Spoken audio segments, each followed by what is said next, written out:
Good evening, everybody, and once again, welcome back to the channel. In this short video or hands-on lab, as usual, we are going to learn how you can migrate Hive tables on AWS into Iceberg tables with metadata only.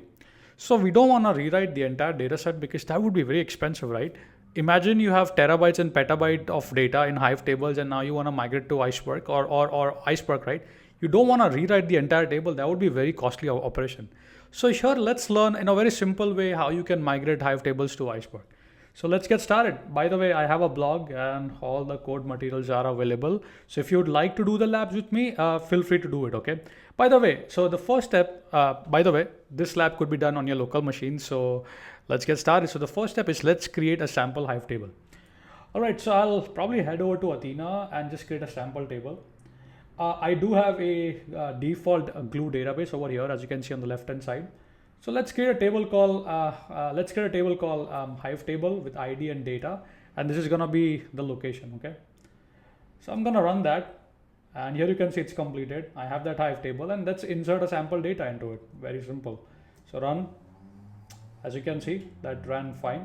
Let me do a preview table, and I'll see that one data point over here, right? So all I did is, again, I just need some data to play with, right? So if I go to S3, look, AWS, Iceberg, Hive, and then I have that Parquet files over here, right? That Hive table, which was created by Athena. Now, let's see how you can convert them into Iceberg with metadata only. So again, sharing my screen. All right, so first I'm gonna configure my Spark session, right? So I'm gonna configure my Spark session. And again, I'm doing it locally, okay? And then I'm gonna drop any table if it exists. So I'm just executing that command. Now this is the table that I'm gonna create in Iceberg. So watch, create table if not exists, dev.default.migrated table. Again, this is the table name that I'm giving. You can give it any name that you like. Again, just for teaching, learning purposes, right? I have ID and a data, which is a string using Iceberg.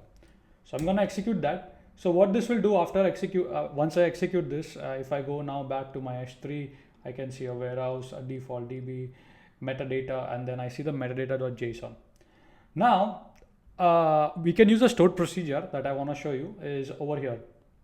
Call dev.system.add file. This is a Spark stored procedure which is available. You can read more if needed. You give the table name. So usually you follow the catalog.table name, right? Source table, again, it's a Parquet. Again, I'm executing it locally, so I'm using S3A. But if you're using EMR, you can just remove the S3A by S3, and this is the part to that Hive table, right? Hopefully makes sense, right? And that's about it. So I'm gonna now execute that.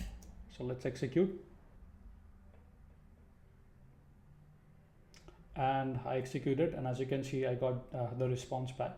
Now I can query my Iceberg table, right? So again, what this did, let me see if I can go back to my AWS. So, okay. So here you can see, right? This is my Hive table, right? And this is my Iceberg table, right? Metadata. And here you can see those metadata has been created. So now this will basically read from the existing data store, right? So now I can show you that. So I'm going to query my Iceberg table. This is migrated table. Remember we inserted that record, right? I can see one, right? Now I can insert a complete new record which is not there in the Hive table into Iceberg, and then I can read the data back. So I'm inserting 2 and then I'm reading it back, as you can see, right? And now if I go back to this migrated table over here, you can see the data files over here. So it looks something like this probably on this image, right? Hopefully that made sense. You have your existing files, and then basically we call the add file stored procedure, and then it basically builds some metadata. So yeah, this blog is there. I have listed also all the resources for you guys. So if you want to dig a little bit further, these are some very useful links that I found. That's all I have for the video as usual. Keep smiling, keep programming, and the best way to learn anything new is always try it out. I would say try out, take out some time, spin up, run your Spark notebooks and try these items out. That's the best way to learn anything new. With that being said, keep smiling, keep programming, and I'll see you in the upcoming next video.